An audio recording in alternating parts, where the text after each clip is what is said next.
countertop. And what I've done differently this time is I've pre-made the substrate board. I've used 3/4 inch red oak plywood, and I've pieced together an extra piece down in the front so I get a bigger lip in the front, as well as support in the back. And I've attached a standard 4-inch high backsplash.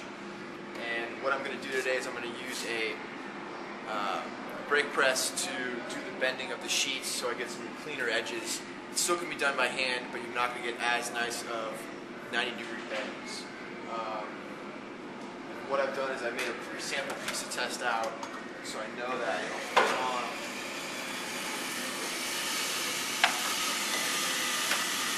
the sheet like that.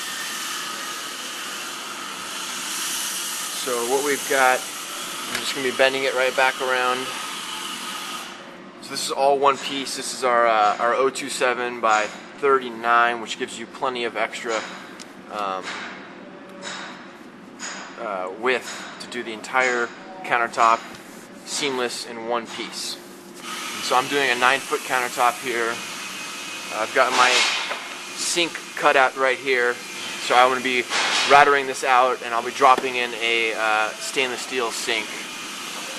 And down here where I've got my 8-foot and my additional piece, I'm going to screw down these two pieces to another 3/4 inch board down below and sand this down so it's nice and flat.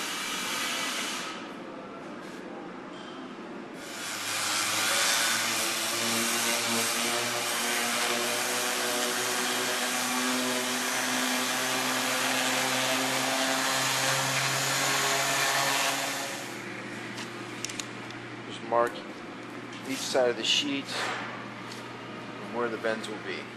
Alright, so what we did here, instead of doing one piece, we got it, just did this one bend up front, and we used a separate piece for the backsplash. We've got coming up and then bending it back on itself. We just screw this into position.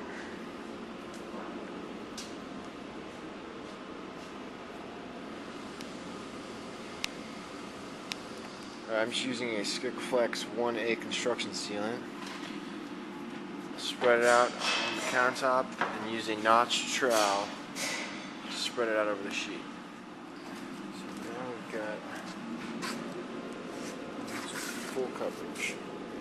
Alright, here we go again. I've got the Sikaflex spread out.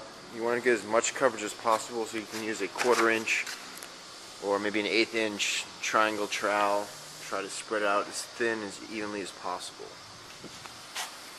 Alright, so what we did here, we put down a couple 100 pounds displaced over the plywood so it gets nice and a lot of pressure, and I also clamped a 2x4 up against the backsplash to help keep pressure on that. We'll go ahead and let this glue down and dry overnight, and tomorrow we can take everything off and go from there. Alright, here's the small countertop. I basically just bent the ends down and shot some screws in there to hold it down. I'm going to come back here and solder and grind down this seam, along with, I had to put a little piece in here to fill the gap, and I'll solder these joints up here and then grind all that down. Same for my long piece. Right now I'm gluing the backsplash, so I'm clamping from wood to wood. I've got a 2x4 by 10, clamping it down. And on this edge, the other side is going up against a wall, but this edge will be the same. I'm going to solder this seam right here. I'm going to add a little filler piece in here and just screw down the bottom. Alright, so I just cut this little piece. I'm just going to slide this piece up here, and then I can attach and solder these two. So I got some corners to solder, so you want to just kind of brush them up with some steel wool to kind of get rid of all the oxidation, help clean them.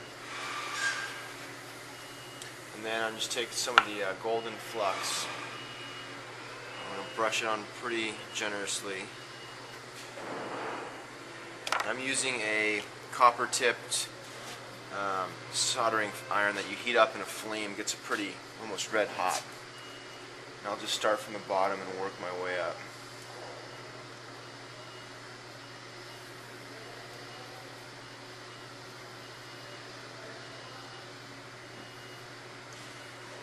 kind of go back and forth and touch up the areas that you missed.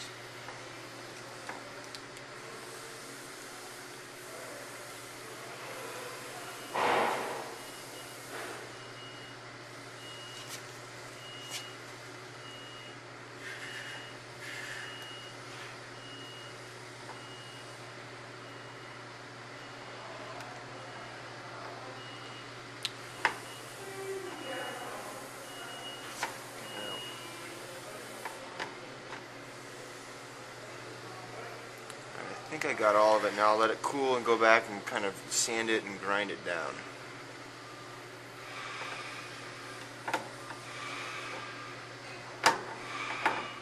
Alright, I just used some 500 and 1000 grit sandpaper, so it's really fine.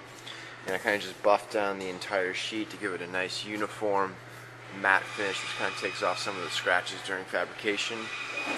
With all the seams, it's kind of a balance between grinding, sanding, and doing patch-ups on different holes to see where you need to fill in, and you can get the corner pretty smooth and concise. And the solder is a fairly close match, and as this patinas, they all come closer together. And here's the little one. Alright, I just used a router with a carbide tip, and I routed out the countertop, and we've got a stainless steel sink sunk down in here now.